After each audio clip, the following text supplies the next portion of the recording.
But basically, it's like everybody comes to the mosque and we like recite prayers together for like hours, right? And to me, like growing up, like that was everything. Like we go every Saturday, every Sunday, we sit around and we do that, right? Like it's more of a Nigerian thing. It's not really a Islamic thing. Even though you are saying Islamic prayers and Islamic du'as, but it's not like something the Prophet used to do. So people come in their best Ankara, and usually there's food served at the end. It's around Dhuhr and Asr time, and there's a khutbah given, so a lecture.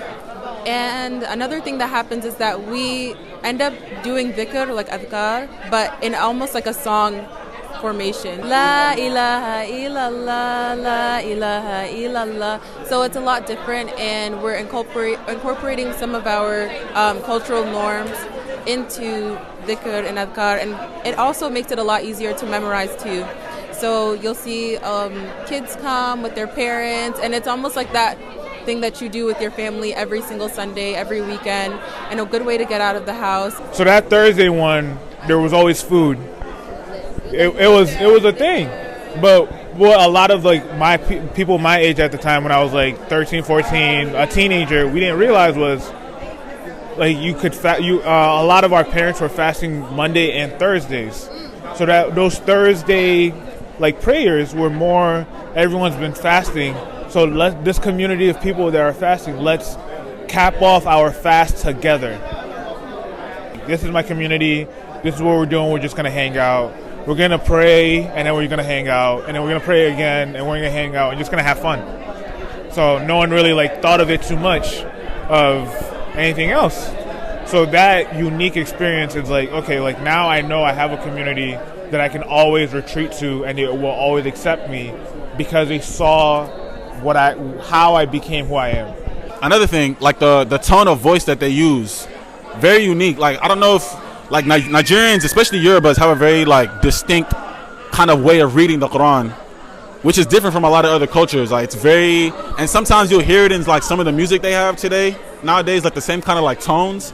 And I would do research in that, like artists would be like Muslim Nigerian. So I'd be like, it kind of makes sense because that's how they read, or that's how they do the stuff in the mosque when they're like growing up. So in terms of community for my masjid here in Maryland, the main things that we went to when we were younger, like me and my siblings and my family, and like all the other families there too, is that they had a Sunday school. I know as a kid it was always extremely boring. But I mean, you look again, being older now, I appreciate that we have something. Without a doubt, having something is always better than just having nothing. But that being said, it was just like we're sitting reciting the same prayers for like the past 15, 20 years, you know, like.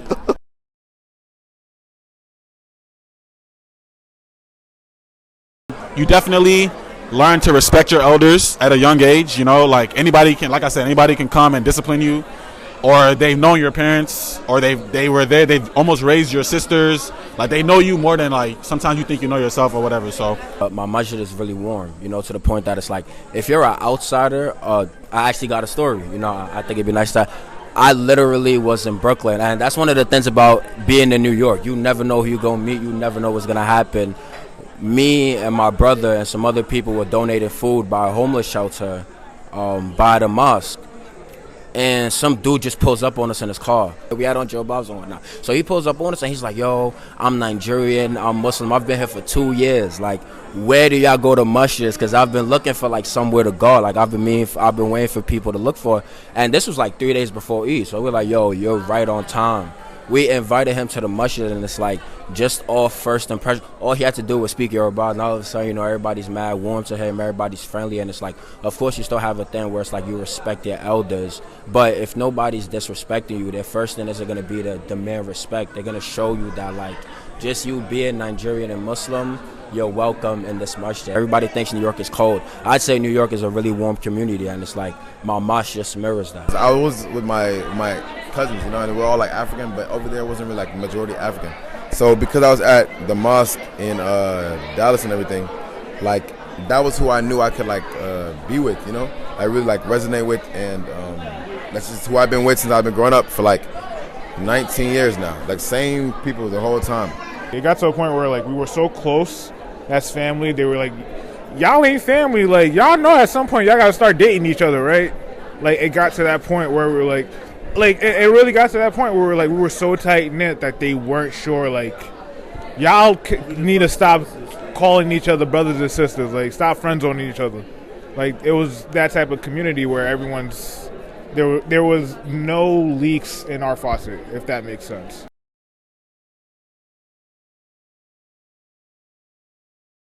Being a Muslim Rhode Island is being surrounded by people who are in a way like-minded, are ready to, make the community bigger. I would say we are ready to, show and come together, and just show that, there is love, and there is just community in general. Example, like, go to New York.